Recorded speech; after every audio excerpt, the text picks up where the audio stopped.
మీ business ఏదైనా మీ ఊర్లో promotion చేయాలంటే అది సుమన్ టీవీతోనే సాధ్యం. ఇప్పుడే సంప్రదించండి. Welcome to Suman TV. నేను మీ నరసింహ. ప్రస్తుతం మనం కడప జిల్లాలోని జ్యోతి క్షేత్రంలో ఉన్నాం. కడప జిల్లాలో చాలా పుణ్యక్షేత్రాలు ఉన్నాయి. అటువంటి పుణ్యక్షేత్రాల్లో ఒకటైనటువంటి అతి ముఖ్యమైన పుణ్యక్షేత్రం జ్యోతి శ్రీ అవధూత కాశీనాయన వెలిసిన ఈ క్షేత్రం కడప జిల్లాలో చాలా రకాల దేవాలయాలు ఉన్నాయి. ముఖ్యంగా శ్రీ బ్రహ్మంగారి మఠం ఒకటి, రెండోది జ్యోతి క్షేత్రం. బ్రహ్మంగారి మఠంలో ఆయన జేజినాయన అంటారు, ఈయనను కాశీనాయన అంటారు. అసలు ఈయన విశిష్టత ఏంటి, ఈయన గురించి కొన్ని విషయాలు తెలుసుకుందాం. క్షేత్రంలో అవధూత కాశీనాయన స్వామితో పాటు శ్రీ లక్ష్మీనరసింహ స్వామి దేవాలయం కూడా ఇక్కడ ప్రాముఖ్యం పొందింది. ఈ జ్యోతి క్షేత్రంలో కాశీనాయన అనగానే నిత్యం 365 రోజులు అన్నం పెడుతూనే ఉంటారు, అన్నదానం జరుగుతూనే ఉంటుంది. ఈ యొక్క క్షేత్రం ప్రాముఖ్యత అదే. కొంతమంది మనతో పాటు భక్తులు ఉన్నారు, వారిని కూడా అడిగి తెలుసుకుందాం. చెప్పండి మా, ఎందుకు ఊపుతున్నారు?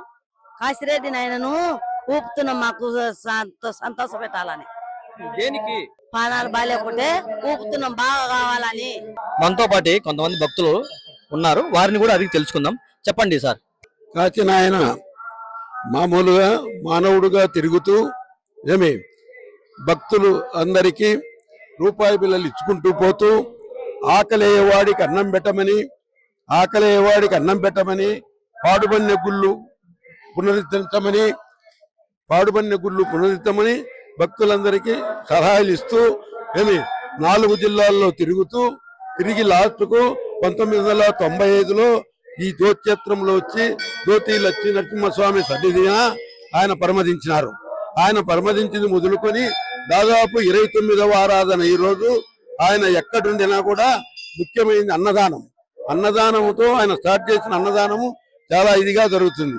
ఎక్కడ చూసినా 4 జిల్లాల నుంచి భక్తాదులు అందరూ ఇది చేస్తూ, భక్తాదులు 4 జిల్లాల నుంచి 29వ ఆరాధన జరుగుతుంది. 4 జిల్లాల నుంచి భక్తాదులు పదార్థాలన్నీ ఇచ్చి 1,50,000 2 లక్షల మంది వస్తారు.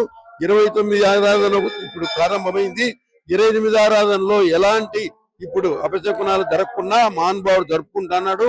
కానీ ఈ నిర్మించే దాంట్లో కొంచెం ఫారెస్ట్ క్లియరెన్స్ కోసం ఆగిపోయింది, లేకపోతే ఇవాళకి అయిపోయేది గుడి. త్వరలోనే ఫారెస్ట్ క్లియరెన్స్ వస్తే గుడి కూడా పూర్తి చేయాలని భక్తాదులంతా అనుకుంటున్నారు. చాలా గొప్ప పవర్ఫుల్ అయిన పుణ్యక్షేత్రము. ఏమెందుకంటే ఇది కొన్ని కారణాల వల్ల ఫారెస్ట్ డిపార్ట్మెంట్ గవర్నమెంట్ లెవెల్లో కొంత క్లియరెన్స్ రాకపోవడం నిలబడింది. ఈ మధ్యలో ఢిల్లీ లెవెల్లో ఫైల్ ఉంది. ఈ లోపల మధ్యలో ఒక 2-3 నెలల్లో అయిపోతుంది, క్లియరెన్స్ వస్తుంది. ఆ తర్వాత గుడి పూర్తిగా చేసేదాన్ని కూడా స్వామి కూడా కాశీనాయన ఆశీస్సులతో అన్ని విధాలా అయిపోతుందని మేము కోరుకుంటున్నాం. భక్తులు కూడా దీని మీద కొంచెం చాలా బాధలో ఉన్నారు, ఎందుకంటే ఈ గుడి అయిపోయిన ఉద్దేశంతో. ఎట్టి పరిస్థితిలో మాకు విజయమ్మ గారు, రితేష్ రెడ్డి గారు, పైన లోకేష్ గారు కలిసి ఫారెస్ట్ మినిస్టర్తో కలిసి ఈ త్వరలో పూర్తి చేస్తామని అది కాశీనాయన కోరుకుంటున్నాం. కాశీనాయన మహానుభావుడు మా ఇంటికి వచ్చాడు. మా పిల్లలు చిన్న పిల్లలప్పుడు పెరుగన్నం పెట్టాను, తిన్నాడు. వాటర్ మిలన్ కోసి అందరికి కట్ చేసి పిల్లలందరికి ఇచ్చినాడు. మా ఇంట్లోనే పండుకొని ఉదయం లేచి 5 గంటలకు వెళ్ళిపోయినాడు. కాశీరెడ్డి నాయన మా చిన్నతనం నుంచి మాకు బాగా సన్నిహితంగా, మేము రాత్రి పూట స్వామి రాలేదే మా ఇంటికి అనుకుంటే పొద్దున్న లేచాక మా ఇంటి దగ్గరికి వచ్చి మమ్మల్ని సన్న పిల్లలప్పుడు బాగా మమ్మల్ని దగ్గర తీసి బాగా హితంగా ఉండేటువంటి స్వామి. ఆయన మంచి అవధూత. శ్రీ అవధూత కాశీరెడ్డి నాయన చిన్నప్పుడు చిన్నయర్సాల గ్రామం నుంచి నాయనపల్లి గ్రామానికి వచ్చినాడు. బసిరెడ్డి ఓబులెడ్డి ఇంట్లో అక్కడనే ఉంటూ జ్యోతి క్షేత్రము వరకుంట్ల శివాలయములు అక్కడనే తపస్సు చేసుకుంటూ జ్యోతిక్షంలో వెలిసినాడు. ఆయన యొక్క మహిమలు చాలా అనన్యతీతము. ఆయన నమ్మిన వారికి అందరికీ మంచి చేస్తాడు, చెడు ఎవరికి చేయడు. అది ఆయన ఆ నుంచి గౌడాతి క్షేత్రంలో అక్కడ తపస్సు చేసిండు. ఆలగడ్డ ఏరియాలో ఆయన సామ్రాజ్యాన్ని అంతలక్క విస్తరించుకుంటూ అన్నము లేని వాళ్ళకు ప్రతి చోటకి అన్నం ఏర్పాటు చేసిండు.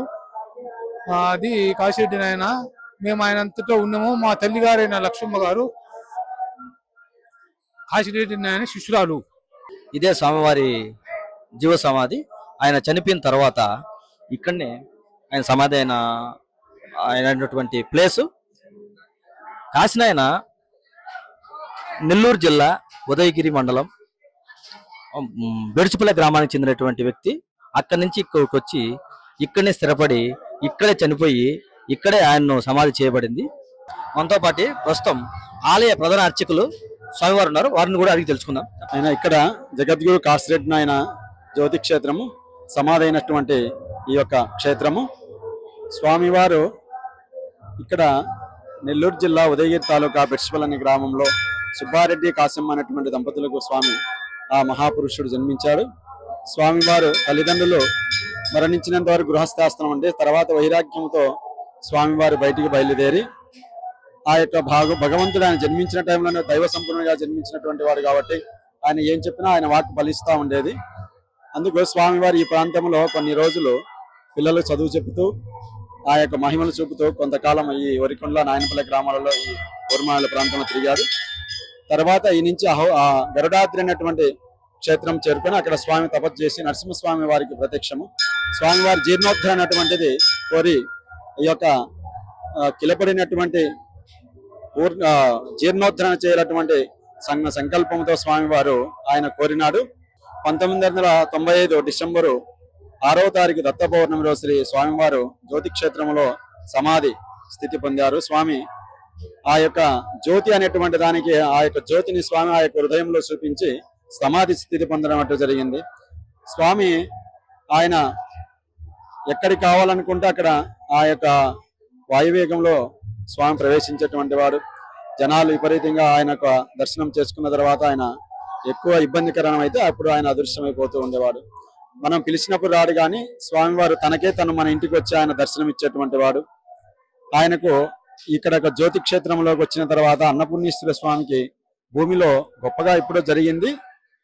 ఆయన స్వామివారి కాశీనారాయణ గారు జ్యోతి క్షేత్రం చేరుకున్న తర్వాత అమ్మవారు ఆయనకు భూమిలో ప్రత్యక్షమై విగ్రహ స్వరూపంలో ప్రత్యక్షమైంది. ఆనాటి నుంచి స్వామివారు కలియుగంలో తెలియజేయాలని చెప్పేసి స్వామి 60 సంవత్సరముల కిందట గరుడాద్రిలో పునర్ధన చేసి అక్కడ నుంచి బయలుదేరి ఈ యొక్క రాయలసీమ ప్రాంతం అంతయు ఈ 4 జిల్లాలలో ఆయన ఏ యొక్క క్షేత్రంలో ఆయన పాదం పెట్టి అక్కడ అన్నదానం చేయమని చెప్పి ఒక్కొక్క భక్తునికి ఈ విధంగా చేయండి నాయన అన్నదానం జరుగుతుంది అని చెప్పి ఆయన తిరుగుతూ ఉండేవాడు.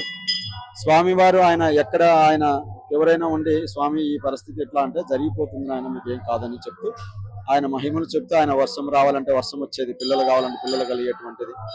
వాళ్ళ యొక్క కోరికలు ఏ ఉన్నాయో స్వామివారు ఆయన ఆ యొక్క నమస్కారం చేసుకున్న తర్వాత ఆయన ప్రశాంతత టైంలో ఉన్నప్పుడు ఏం చెప్తే అది జరుగుతూ ఉండేది.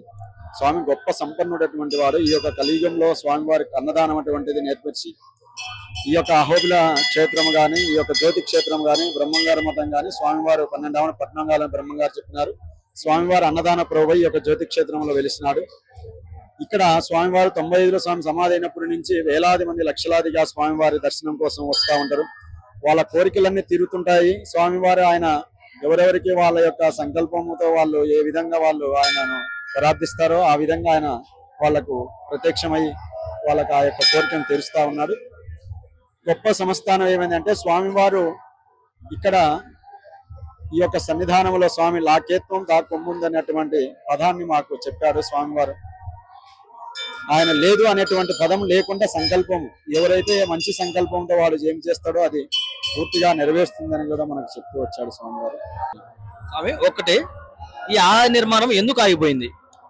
ఈ ఆలయం నిర్మాణము నాయన ఫారెస్ట్ వాళ్ళు ఈ యొక్క సెంట్రల్ ఫారెస్ట్ కాబట్టి పర్మిషన్ తీసుకొని మీరు చేసుకోండి, ఎందుకంటే ఇట్లా చేస్తా ఉంటే డిపార్ట్మెంట్ ఇబ్బందికరం అవుతుంది, మీరు ఏదైనా కానీ మాకు ల్యాండ్ కానీ ఇచ్చేసి మీరు ఒక కమిటీ ద్వారా ఈ పర్మిషన్ తీసుకొని చేయండి అని చెప్పేసి మాకు ఆ డిఎఫ్ గారు వాళ్ళు కన్సల్టేటర్లు చెప్పినారు.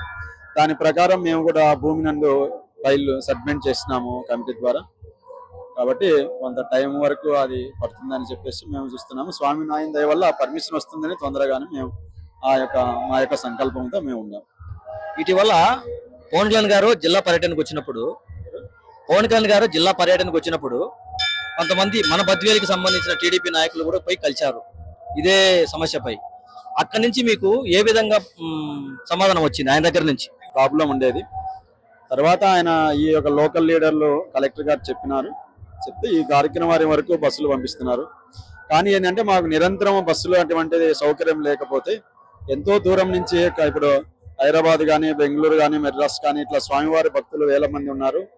కాబట్టి వాళ్ళందరూ ఇక్కడికి వచ్చే టైంలో బస్సులు లేవంటే చాలా మంది పేదవాళ్ళు ఇబ్బంది కలిగినటువంటి పరిస్థితుల్లో ఉన్నాయి. కాబట్టి మాకు బస్సు సౌకర్యం ఎన్నటికీ ఉండాలని మేము కలెక్టర్ గారిని కూడా రిక్వెస్ట్ చేసి అడుగుతా ఉన్నాం. స్వామివారి మునిమనముడు మనతో పాటు ఉన్నాడు, అతని అడిగి కూడా తెలుసుకుందాం. మీ పేరు చెప్పండి. మున్నెల్లి యశ్వంత్ రెడ్డి. యశ్వంత్ రెడ్డి. ఏ ఊరు? బెడ్స్పల్లి. ప్రతి సంవత్సరము స్వామివారికి మీరే బట్టలు తెస్తుంటారా?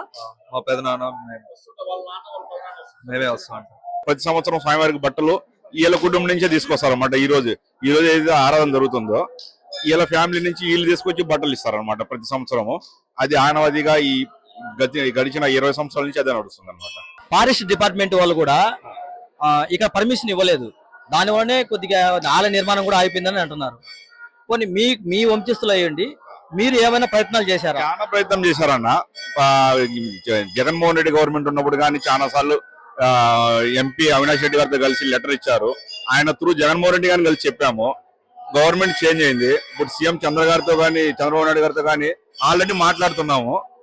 మేబీ అవ్వచ్చు. ఫారెస్ట్ సెంట్రల్ గవర్నమెంట్ అండర్ లో ఉంది కాబట్టి కొద్దిగా ఇది స్టేట్ లెవెల్లో లేదు, సెంట్రల్ నుంచి రావాలి దీనికి ఎన్ఓసి.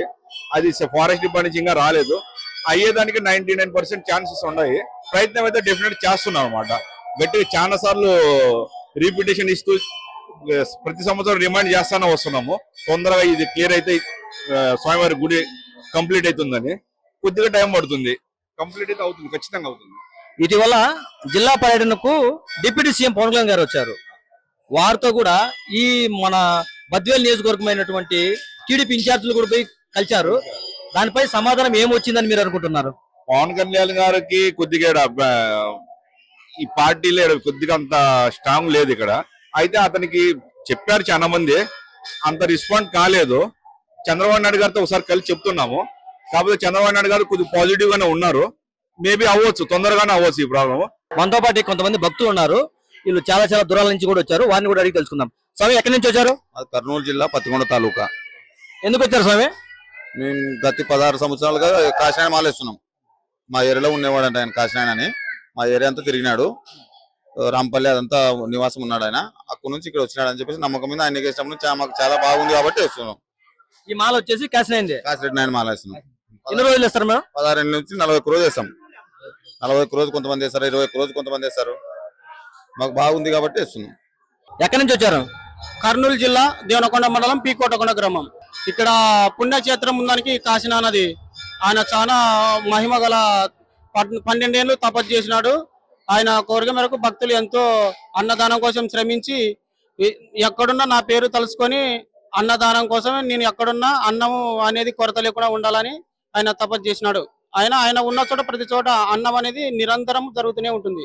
ఈ మధ్యలో కొంత సోషల్ మీడియాలో చెక్కలు కొడుతుంది, అసలు ఈ దేవాలయం ఇక్కడ ఉండదంట అని. అది మీకు తెలుసా? అలాంటి ఊహలు అబద్ధమన్నా, అలాంటిదేం లేదు. ఆయన ఉన్న ప్రతి చోట గుడి అనేది ఆయన పాడుబన్న గుళ్ళను బాగు చేయడానికే తపస్సు చేసి వచ్చాడు. కానీ అలాంటిదే ఆయన గుడి లేకుండా పోతుందంటే ఇది నమ్మశకం కాదు. ప్రభుత్వాలు ఎన్ని మారినా కూడా ఫారెస్ట్ డిపార్ట్మెంట్ నుండి మాత్రం పర్మిషన్ అయితే తీసుకురాలేకపోతున్నారు.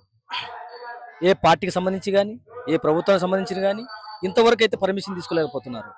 దీనిలో భక్తులు కూడా కొద్దిగా ఆందోళనకరంగా ఉన్నారు. అసలు ఈ దేవాలయం ఉంటుందా, ఉండదా, అసలు ఏం జరుగుతుంది కాశీనాయన క్షేత్రంలో వేచి చూడాల్సిందే.